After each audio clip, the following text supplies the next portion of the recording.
म्हणून माऊलींना आपण जर तेवढी भावना ठेवली तर माऊली सुद्धा आपला काय करतात, ज्ञान देतात. कारण साक्षात देव कोण आहेत, माऊली देवच आहेत. म्हणून अत्यंत महत्वाची गोष्ट आहे आपण विचार आपल्या जीवनामध्ये टिकवणं. परमात्म्याचा आणि एका भक्ताचा संवाद मी ऐकला. परमात्म्याने सांगितलं, बाबा रे तू वही करता है जो तू चाहता है, फिर वही होता है जो मैं चाहता हूँ. तू वही कर जो मैं चाहता हूँ, फिर वही होगा जो तू चाहता है. म्हणजे याला काय म्हणतात, विचार आहेत. असे भरपूर विचार आहेत. या जगात एक फार मोठा तत्ववेत्ता होऊन गेला, त्यांचं नाव आहे सॉक्रेटिस. त्यांचे तर काय विचार आहेत सुंदर. ते या जगाबद्दल बोलत असताना म्हणाले, मैं इस दुनिया में सबसे बुद्धिमान व्यक्ति हूँ. मैं इस दुनिया में सबसे बुद्धिमान व्यक्ति हूँ क्योंकि मुझे ये पता है मुझे कुछ नहीं पता. आता जिसको पता है उसको पता लगेगा, नहीं तो कुछ नहीं पता लगेगा. मी का बोलतात, हा सर्व विचार जो आहे ना, भक्ती हा एक विचार आहे. आणि तो विचार जर आपल्या अंतःकरणात असेल तर मग कृष्णाची असो की भूक नाही तहान, सदा समाधान सकळांचे. आणि या भक्तीत दिवस कसे जातात हे काहीच कळत नाही. अभंगाचं दुसरं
झाले किती दिस पाणी काय अडचण नाही, मोकळं मोकळं कीर्तन आहे.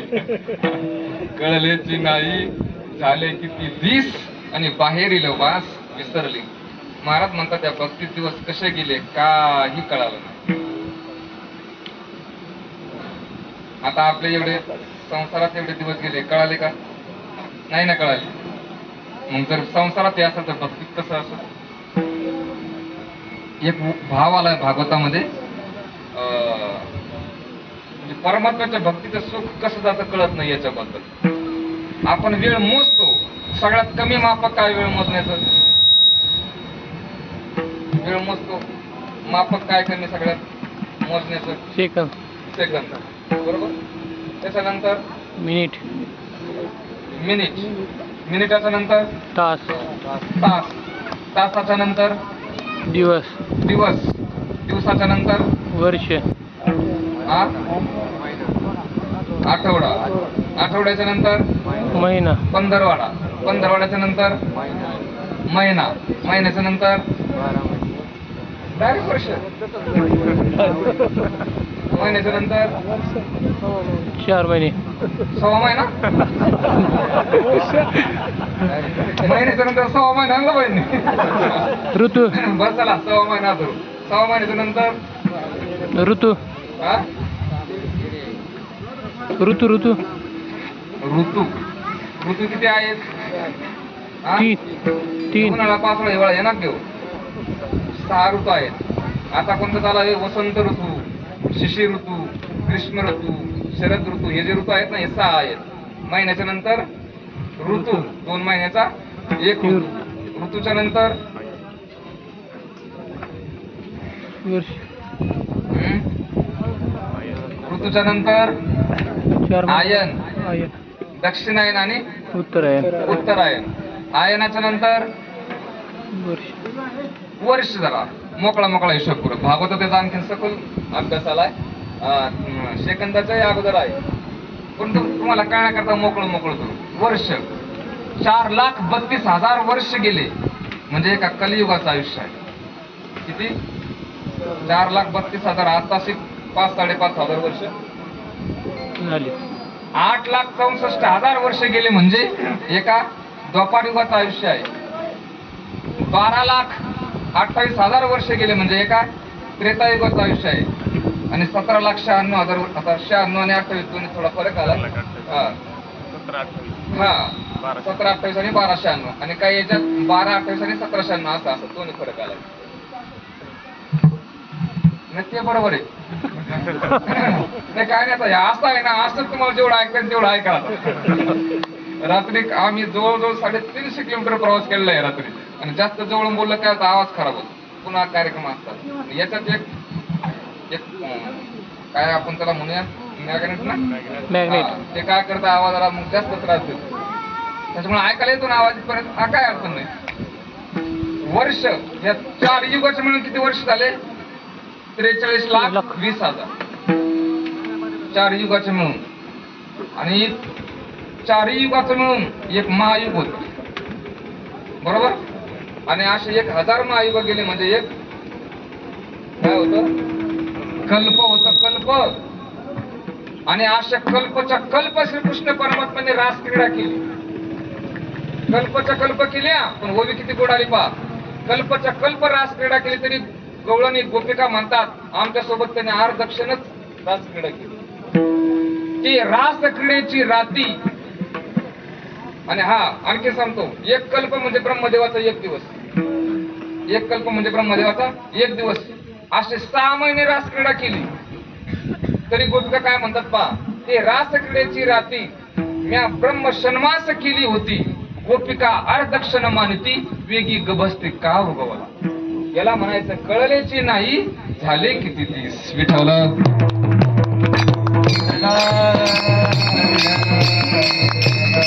सकाळी दिवस की राती अखंड लागली आनंद लहरीच्या गती वरून किती तया सुखा. या अर्थाने कळलेची नाही झाले किती दिस. बाहेरील वास विसरली. माणूस काय होतो, बाहेर माणसाने विसरलं पाहिजे आणि आत म्हणजे देवाचा आठव केला पाहिजे. आपण उलट करतो, देवाला विसरतो आणि बाहेर आठवतो. म्हणून असं आहे, देवाला जर तुम्ही विसरले तर विसरली तया पूर झाली. किंवा तुका म्हणे त्यांनी मनुष्यपणा केली हानी आणि देवा विसरून गेली म्हणती मी माझे. म्हणून आणि शरीराला या संसाराला विसरायचं. देवा तायसा करी उपकार आणि देहाचा विसर पाडी. मग देहाला विसरायचं, संसाराला विसरायचं. विठ्ठल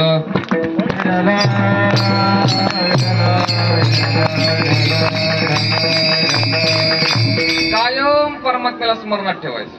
परमात्म्याला विषय तो त्यांचा झाला नारायण. विषय तो त्यांचा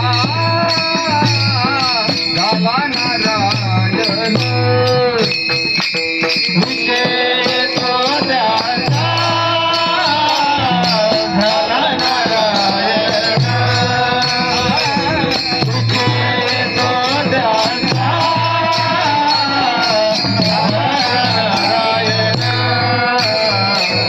नावडे जनधन माता पिता. नावडे जनधन माता पिता. विषय तो त्यांचा झाला नारायण. विषय तो त्यांचा झाला नारायण. नावडे जनधन माता पिता. नावडे जनधन माता पिता. विषय तो त्यांचा झाला नारायण.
तुम समजो कुछ हम समजो. विषय तो त्यांचा झाला नारायण, नावडे जनधन माता पिता. म्हणून असं जर आपल्या जीवनामध्ये घडलं तर माणूस समाधानी राहतो, फ्रेश राहतो. गुरुवर्य महाराजांनी घर सोडले किती दिवस झाले? 28 वर्ष झाले. पाना 28 वर्षापासून पैठण क्षेत्रामध्ये, आळंदी क्षेत्रामध्ये राहिले आणि मस्त आणखीन एक चेहऱ्याकडे पाहिले की एक समाधान आहे. आणि हे खरं परमात्म्याच्या भक्तीचं सुख आहे.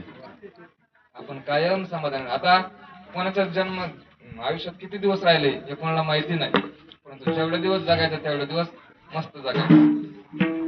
या घराण्याचं मला एक वैशिष्ट्य वाटतं की स्वतःच्या या प्रांगणामध्ये, या शेतामध्ये इतकी मोठी बजरंगबलीची मूर्ती उभारली.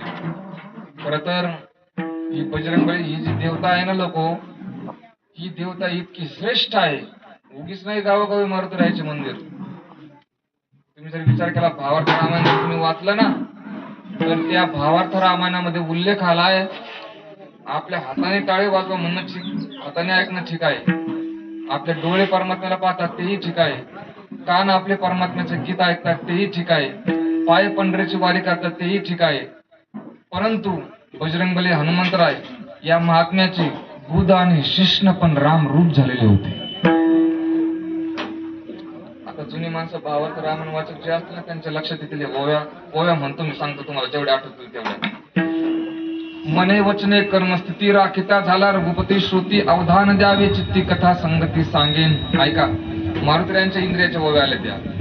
मने कवळुनिया ध्याना, मोकलून जाणे रघुनंदना, संकल्प विकल्प गमना गमन रघुनंदना सरिषेची, बुद्धी निश्चय जाण सावधान रघुनंदन, राखिते झाले अनुदीन क्षणक्षण विसंबे, चित्त चिंतन समवेत धरवणे राहिले रघुनाथ, अहर्निशी राम राखीत साव चित्त सर्वदा, निजाभिमानी कपिपती रामोहमस्मी निजवृत्ती, धरवणे राहिले रघुपती अहोराती सावध, अंतःकरण व्यापक पाही राम सखे सर्वांठाई, बालाग्र मात्र सवडी नाही राखन पाही हनुमंत, अंतरी ऐसा हनुमंत सर्व भावी रघुनाथ, क्षणक्षणा सांभाळित बाह्यव्रत अवधारा, दृष्टी विषय रघुनंदन, दृश्य मात्री भरला जाण, राखिते झाले अनुदीन अनुसंधान अखंड, घ्राणद्वारे गंधाव बोध श्रीराम परम मकरंद, श्वासोश्वासी परमानंद अगाध बोध कपिचा, श्रवणद्वारे शब्द विषयो अर्थावबोधे रामराव, राखितसे महाभावो भक्तराव हनुमंत, रसनारसे विषय स्थिती श्रीरामे सोये चित शक्ती, गोडी माझी रघुपती वीर मारुती न विसंबे, त्वचा अलिंगिता स्पर्शी उडवणी शून्यत्व आकाशी, मिठी घालुनी श्रीरामासी चिदाकाशी राखीत, वाचेने शब्द व्युत्पत्ती गाठ घातली रघुपती, बोलता व्यवहार वदंती राम मारुती न विसंबे, हस्ताची क्रिया शक्ती क्रिया मात्र रघुपती, घेता देता अर्थ जाती राम मारुती न विसंबे, चरणांचे गमनागमन आचरणेची रामजान, पावल न पडे शून्य रघुनंदना वाचुनी, लिंगाची स्वानंद रती तव ऊर्ध्वरेता मारुती, अखंडानंद रघुपती सहज स्थिती राखीत, बुधाचा स्वभाव अक्षर शरी अक्षर रघुवीर, उडवून क्षराक्षर राम कपींद्र राख.